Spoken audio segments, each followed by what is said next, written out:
Hi. So, ready to chapter first? Now, our chapter first is matter in our surrounding. Matter को हिंदी में पदार्थ कहते हैं. ठीक है. पदार्थ बहुत छोटे छोटे कण, मॉलिक्यूल्स और अलग अलग फॉर्म्स में होते हैं. गैसियस फॉर्म में भी होते हैं, लिक्विड फॉर्म में भी होते हैं.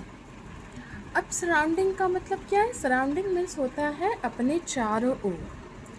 तो आवर सराउंडिंग मतलब अपने चारों ओर जो मैटर है, जो पदार्थ है, उसके बारे में हम इस चैप्टर में जानेंगे. चलिए पढ़ते हैं. As we look at our surrounding, हम जब अपने चारों ओर देखते हैं, we see a large variety of things with different shapes, size and texture.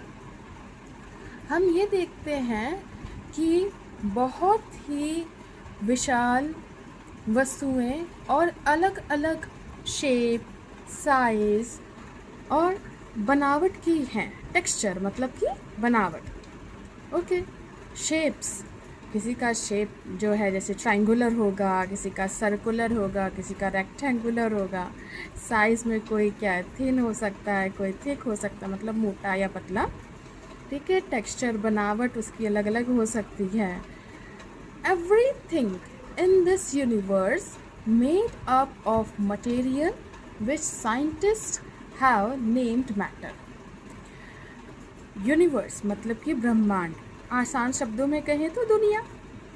तो जो दुनिया है वो जो है मटेरियल से बनी है, कई सारी चीज़ों से मिलके बनी हुई है, जिसको साइंटिस्ट ने नाम दिया है मैटर, हिंदी में पदार्थ. द एयर वी ब्रीथ, हवा हम सांस लेते हैं. द फूड वी ईट, भोजन जो हम खाते हैं.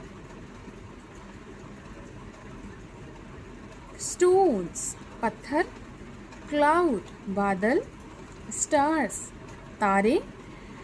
प्लांट्स, पौधे. एंड एनिमल्स, जानवर.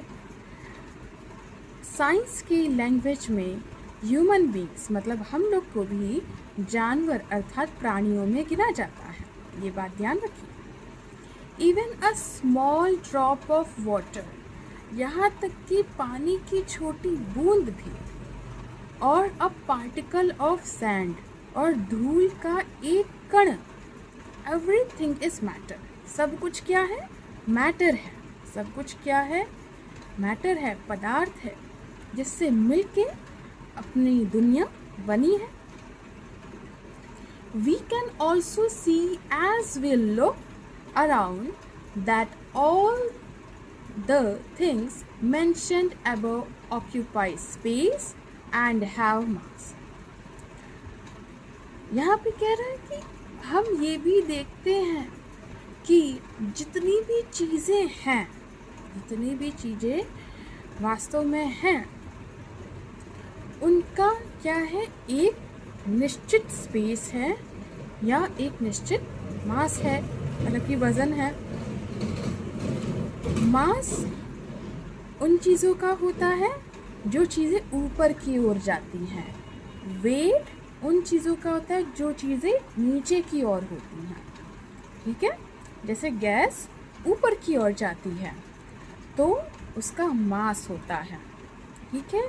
और सॉलिड ऑब्जेक्ट्स नीचे की ओर रहते हैं तो उनका वेट होता है. आगे बढ़ते हैं. In other word they have both mass and volume. अगर अन्य शब्दों में कहें तो मैटर के पास दोनों चीज़ें होती हैं, मास भी और वॉल्यूम भी. आई रिकमेंडेड यू, मतलब मैं आपको सलाह देती हूँ कि आप अभी पहले इतने पैराग्राफ पे कंसंट्रेट करिए, इसको समझिए. देन नेक्स्ट वीडियो में हम बात करेंगे नेक्स्ट पैराग्राफ की. Okay. Nice to meet you.